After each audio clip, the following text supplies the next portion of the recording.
안녕하십니까. 매일 아침 조간신문의 주요 기사를 딱딱 풀어서 해석해드리는 조간딱풀 12월 29일 수요일에 인사드립니다.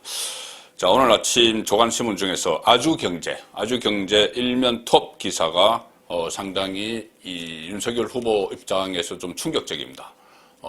아주경제와 한길리서치 이 여론조사를 실시를 했는데 대선 후보 지지율 무려 7.5%포인트로 이재명 후보가 앞서는 걸로 나왔습니다. 그래서 오차범위 밖에 골든크로스가 일어났다. 일면 톱으로 이걸 실었습니다. 42.4 대 34.9%.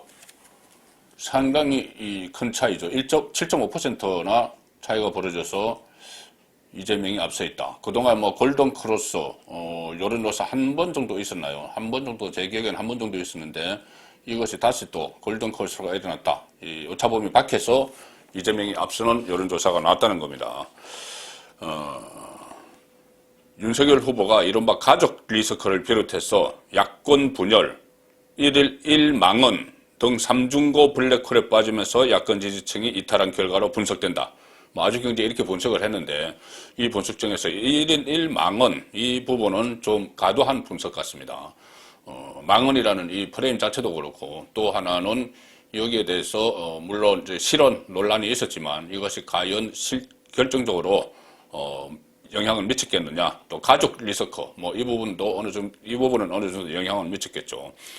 가장 중요한 건 야권 분열. 저는 이 야권 분열 때문에 지금 제가 한번 설명을 드린 적이 있는데, 이 정통적인 콘크리트 지지층, 그러니까 70대 이상, 그리고 원래 보수층, 그리고 대구 경북, 이쪽에서 지지율을 빠지는 것이 야권 분열. 지금 이준석의 목리죠. 한마디로 이야기하면 이준석의 목리입니다. 야권 분열이라는 것이. 자, 그것 때문이 아닌가 싶은데 또 하나 이 여론조사에서 심각한 것은 이 골든 리서치를 기록한 것은 7.5%포인트가 벌어진 건 한길 리서치 여론조사의 사상 처음이라는 겁니다. 그리고 또 하나 이런 게 있습니다. 민주당으로 정권을 재창출해야 한다는 응답이 41.5%인데 이 최근 2달간 조사에서 가장 높았다. 국민의힘으로 정권 교체를 해야 된다는 여론은 45.8%인데 이것은 2달 동안 조사 결과에서 가장 낮았다. 그러니까 정권 교체에 대한 열망도 지금 떨어진다. 이 이야기인데 어쨌든 이것은 한길 리서치의 여론조사 결과입니다. 물론 이것과 다른 결이 다른 조사도 하나둘 있지만 어쨌든 하나둘씩 골든크로스가 일어났다는 이 여론조사 이 결과 이것을 윤석열 후보가 그냥 간과하면 안 되겠죠. 자, 원인이 뭔지 분석을 해야 되는데 좀 전에 말씀드린 대로 이 가족 리스크도 있고 또 하나는 이준석에 대한 피로감입니다. 이준석 피로감. 선대위가 좀 굴러갈 만하면 당대표라는 사람이 이 가출을 하고, 무단 가출하고, SNS 하나 남기고 무단 가출하고, 부산에 출몰을 하고, 그러다가 또 울산까지 그 후보가 내려가서 가까스로 달래놓으니 18일 만에 또 조수진 그 공보단장과 또 갈등을 빚어서 또 선대위 직함 내려놓고 밖에 나가서 이 방송 저 방송 다니면서 온갖 이야기 다 하면서 윤석열 험담을 하고. 자, 이런 상황이 상당히 피로감을 주고 있다. 윤석열, 그러니까 보수층의 특히 좀 열성적인 보수층, 여기에 피로감을 주고 있다. 자, 그런 분석이 가능하기 때문에 일단 윤석열 후보도 어제 비상을 걸었죠. 그래서 매일 7시, 아침 7시에 본인의 회의를 주재를 하고 일종의 전시체제로 전환했다. 그 말씀도 드렸는데 이준석 리스크 이것을 빨리 정리를 해야 되겠습니다. 지금 이준석은 사면 초과에 몰렸죠. 초선 의원들조차 이 퇴진을 주장하는 목소리가 나오고 있고 중진 의원들은 김태흠 의원 같은 경우는 아주 원색적으로 이준석을 비판을 합니다. 그 비판받을 짓을 많이 했죠. 자, 그리고 본인의 멘토인 김종인도 등을 돌리고 있고 윤석열 후보도 지금 냉랭해졌습니다. 이준석에 대해서. 자, 이렇게 사면 초과에 본인이 몰리니 또 슬그머니 복귀를 하려는 이 시도를 또 하고 있습니다. 선대위에 슬그머니 복귀하느라고 좀 눈치를 보는. 자, 그 상황인데, 유권자들 사이에서뿐이 아니고 당 내에서도 이준석 피로감이 지금 너무 확산이 되고 있기 때문에 대체적으로는 이준석을 손절해야 된다. 이 분위기입니다. 당 대표직에서 강제로 내려오게 할지, 이 최고위원들이, 제가 어제 말씀드린 대로 최고위원들이 연쇄적으로 선제적으로 퇴진을 하면서 강제적으로 내려오게 할지, 아니면은 그 대표로는 그냥 놔둘지. 그런데 대표로 그냥 놔뒀는데 지금처럼 계속 이 방송 저 방송 다니면서 내부 총질을 하면은 그때는 어떤 조치를 취할 수밖에 없죠. 이 윤석열 후보가 엄중 경고를 하고 그래도 듣지 않으면은 물리적으로 내려오도록 할 수밖에 없습니다. 그런데 지금 이준석은 다시 한번 들어가 볼까 하고 기웃기웃하는 그 상황이죠. 중앙일보 육면기사 보시면은 김종인도 연일 거리두기. 이제 이준석 편드는 사람이 없다. 이준석 편드는 사람이 없어졌습니다. 뭐 이준석이 같이 비서실에 데리고 간 뭐 정무실장, 뭐 또는 뭐 본인이 최고위원 지명을 한 뭐 청년 최고위원, 뭐 이 정도 외에 이준석을 두둔하는 사람이 당내에서 지금 없어지고 있습니다. 워낙 이 갈등을 계속 유발을 하기 때문이죠. 당대표가 된 이후에, 당대표가 되기 전에도 마찬가지였습니다. 그래서 김종인이 멘토죠. 이준석의 멘토인데 당대표와 선대위가 목소리가 같아야 한다. 이렇게 꾸짖고 윤석열은 공개로 해야 될 이야기와 그 비공개로 해야 될 이야기를 좀 가려서 해라. 초선 의원들은 대표 사퇴, 이준석의 전달, 이 의사를 이준석의 전달. 그래서 원래 오늘 뭐 끝장 토론을 하려고 했죠. 그 이준석이 초선 의원들이 뭐 사퇴를 해야 된다 이런 이야기가 막 나와서 그 뜻을 이준석에게 그 초선 대표가 전달을 했을 때 이준석이 그러면 우리 끝장 토론 한번 해보자 해서 오늘 끝장 토론을 하려고 했습니다. 아마 그 끝장 토론에서 이준석이 명분을 찾아서 슬그머니 복귀하려고 했던 것 같습니다. 이 초선 의원들의 이런 뭐 충정을 내가 받아들여서 선대위에 들어가겠다 이렇게 하려고 했던 것 같은데 그것을 막아버렸습니다. 원내대표가 나서서 원내대표가 그렇게 하면 다시 또 잡으면 많이 일어난다. 충돌이 일어난다. 그래서 오늘은 일단 그 끝장 토론 없는 걸로 이렇게 했죠. 자, 그래서 이 명분을 초선 의원들의 충정 어쩌고 하면서 슬그머니 복귀하려고 했던 이준석으로서는 또 좀 머쓱해진 그런 입장이 됐고. 자, 이준석 어제 이렇게 이야기했습니다. 콘에 몰리고 있는 이준석은 어제 언론 인터뷰에서 선대위 복귀와 관련해서 구체적으로 후보 측에서 요청이 있으면 그건 당연히 생각한다. 윤석열 후보가 또 한 번 나를 찾아와서 요청을 하든지 하면은 들어갈 수 있다. 울산 때처럼. 그런데 이 말은 그저께 선대위가 개편되더라도 다시 들어갈 일은 없다. 계속 그저께까지 계속 그런 이야기를 해왔죠. 선대위가 개편돼도 다시 들어갈 일은 없다 했다가 또 그 다음에는 선대위 쇄신을 또 복귀 명분으로 이야기했다가 이번에 또 김종인이 선대위 쇄신 그거는 헛소리다 이렇게 이야기하니 다시 또 말을 바꿔서 이제 윤 후보 측에서 구체적으로 요청이 오면 그건 당연히 들어간다. 이렇게 오락가락 갈팡질팡을 하는데 자, 이 부분이 하나 있습니다. 중앙일보 기사 안에 들어가 있는데 이 문제는 가급적 제가 언급을 드리지 않으려고 했습니다. 좀 너무 말하기도 민망한 문제고 이것을 진위 확인도 좀 더 해야 되는 그런 문제인데 자, 이 중앙일보가 이 안에 기사에서 썼기 때문에 제가 소개를 드립니다. 당 외곽에서는 유튜버 가로세로 연구소 강용식 변호사가 하죠. 가 그제 이준석 대표 성상납 의혹을 제기했다.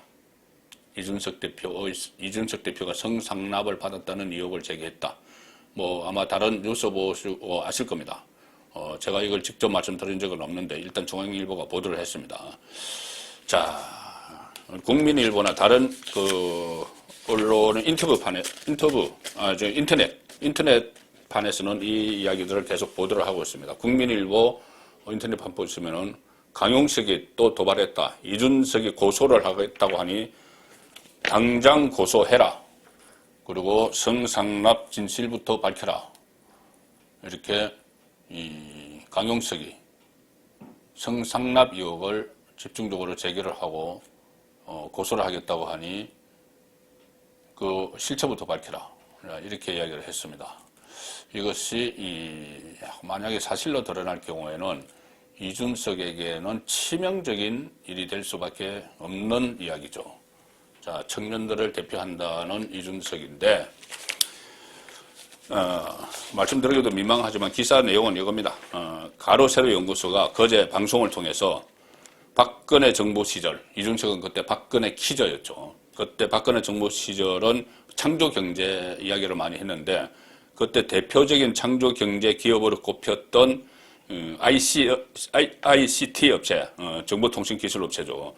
아이카이스트의 김성진 대표라고 했는데 지금 사기죄로 수감 중입니다. 김성진 대표에 대한 대전지방검찰청 수사 기록 중에 이준석 대표에 대한 성상납 진술 기록이 포함됐다. 자, 성상납 진술 기록이 포함되어 있다는 겁니다.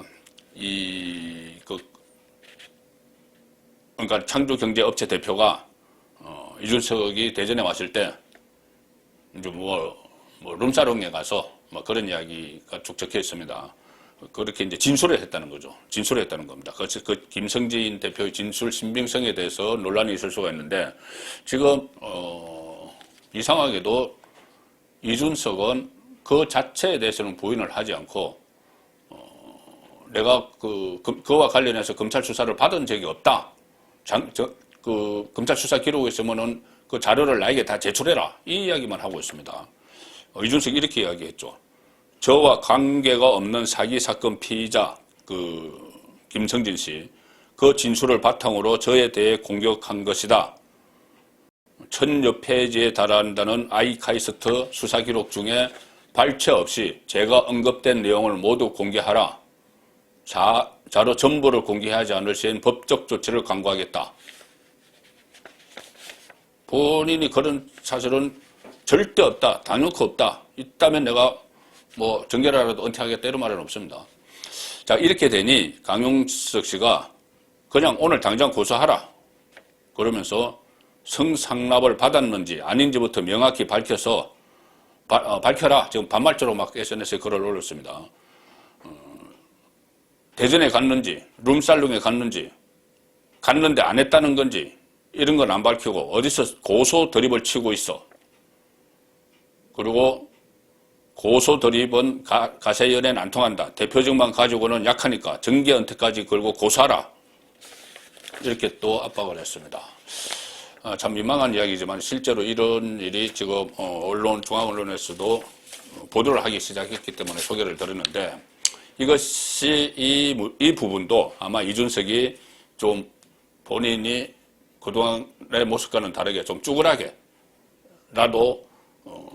선대위에 복귀해서 좀 보호를 받고 싶은 그런 생각을 하고 있는 게 아닌가라는 느낌도 듭니다. 선대위에 복귀하려는 이유 중에 하나일 수도 있다는 거죠. 그런데 이제 조금 전에 김종인 초선 의원들 말씀드렸지만은 윤석열 후보도 이준석의 몽리에 좀 질린 듯한 그래서 이준석에 대해서 실망감을 느껴서 좀 냉랭한 그런 표정으로 돌아섰습니다. 좀 늦었죠. 제가 보기에는 늦었는데 연합뉴스 TV에서 오늘 이런 보도를 했습니다. 그 표현이 좀 정확해서 제가 소개를 드리는데 다가서려던 이준석, 냉랭한 윤석열의 멈춤. 이준석이 이제 좀 다가서려고 했는데 윤석열이 이제 냉랭해졌습니다. 그전에는 본인이 한번 이렇게 목리를 부리니 이 울산까지 쫓아와서 다시 자기를 데려가고 거기서 본인이 희망했던 김종인 총괄선대위원장도 앉히고 했는데 이제 냉랭해진 거죠. 윤석열 후보도. 이준석의 실체를 좀 알면서 상당히 좀 실망을 한 그런 분위기겠죠. 이준석 대표가 선대위 복귀 가능성을 열어두며 한 걸음 다가서는 듯 했지만 윤석열 후보가 냉랭한 태도를 보이면서 두 사람은 다시 평행선을 달렸다. 어제 하루 종일 일어났던 이야기입니다. 자, 이준석이 언론 인터뷰에서 조금 전에 설명드린 대로 윤 후보 측 요청이 있다면 복귀를 검토하겠다. 정과는 180도 달라진 입장을 냈는데 이번에는 윤석열의 태도가 달라졌습니다. 이 대표에게 선대위 복귀를 요청할 것이냐 기자들이 물어보니 적답은 하지 않고 냉랭한 태도를 보였다. 이렇게 이야기합니다. 본인이 당대표로서 역할이 어떤 것인지는 누구보다 잘 알고 있기에 잘 하실 것으로 기대한다. 일축하는 거죠. 이렇게 되니 이 이야기를 들은 이준석은 또 방송에 나가서 내가 그렇게 이야기한 거 요청했으면은 뭐 복귀할 수 있다고 이야기한 건 뭐 선대위 참여를 의미하는 것은 아니다. 또 이렇게 이야기하고 지금 예정으로는 복귀할 생각이 없다. 핑퐁 게임 하듯 기싸움을 벌이면서 내분 사태가 심각해지고 있다. 자, 이런 기사입니다. 국민일보 만평 제가 한 번씩 소개해드리는데 이런 만평입니다. 선대위 문 앞에서 이준석이 초등학생 가방을 메고 다시 불러주면 들어갈게요. 자, 이렇게 일종의 조롱이죠. 이준석이 이 조롱을 당하는 자 이런 상황입니다. 상당히 조롱을 당하는 상황인데 여기에 대해서 냉랭한 모습을 보이는 윤석열이죠. 자, 윤석열 후보는 이준석 말고도 상당히 갈 길이 바쁩니다. 최근에 박근혜 전 대통령 사면을 전격적으로 단행을 했기 때문에 31일자인데 단행을 했기 때문에 자칫 또 탄핵 책임론 이런 것에 좀 시달릴 수도 있는 이 상황입니다. 윤석열 후보는 오늘 박근혜 정서가 상당히 많이 남아있는 대구 경북 지역을 방문을 하는데 자, 사면과 관련해서 또 탄핵과 관련해서 어떤 메시지를 낼지 주목이 됩니다. 어제 대략적인 입장은 나왔죠. 어제 방송기자클럽 토론회에서 나왔습니다.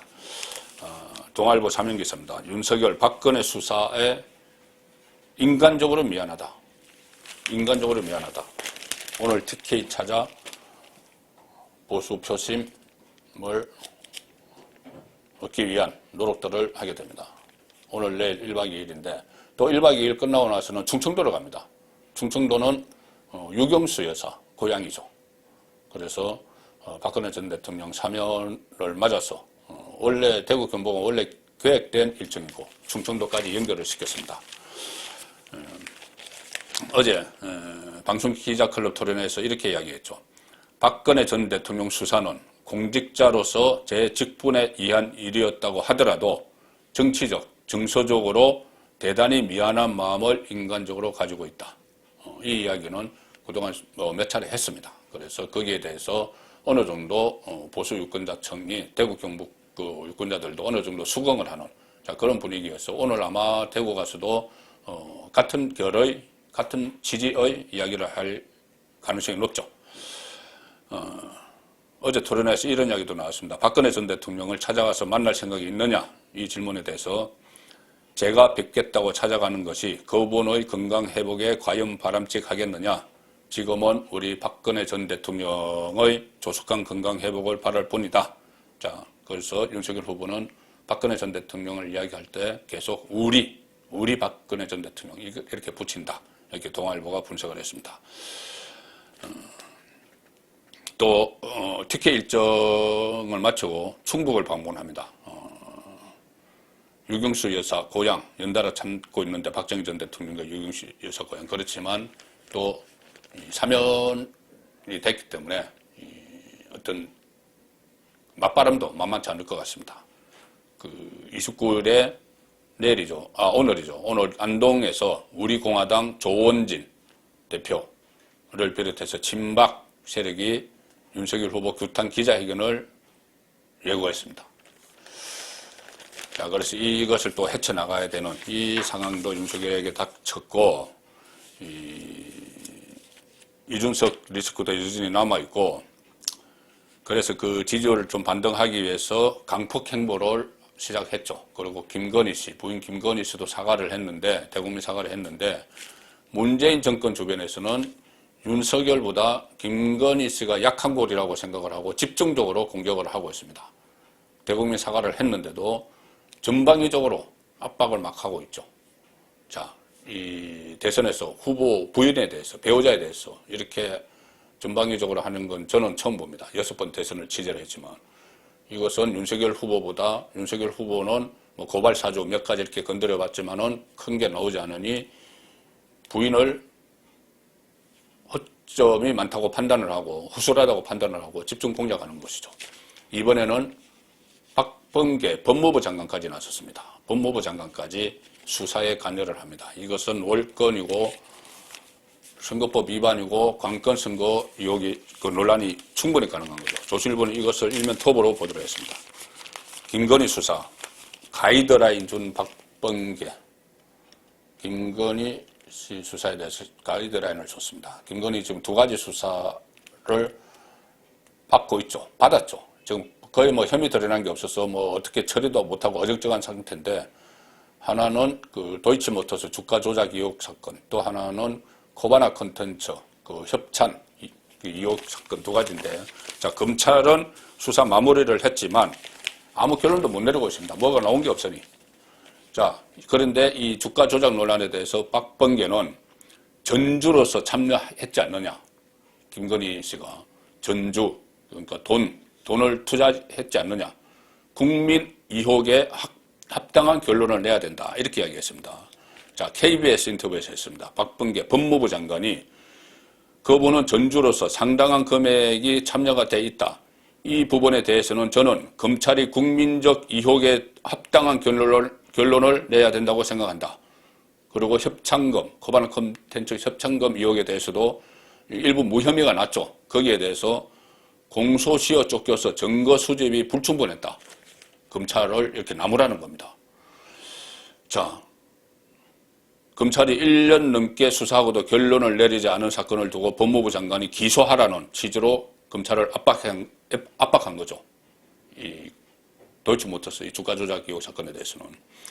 그러니 야당에서는 이거 선거 개입이다. 직권 남용이다.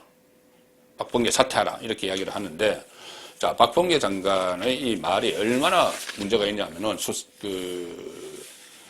직권 남용, 선거 개입 이것도 있는데 인식 자체가 문재인 정권의 인식입니다. 뭐라고 하냐면 이 검찰 수사를 놓고 검찰 수사가 국민 의혹에, 국민들이 갖고 있는 의혹에 합당한 결론을 내놔라. 그걸 기소해라.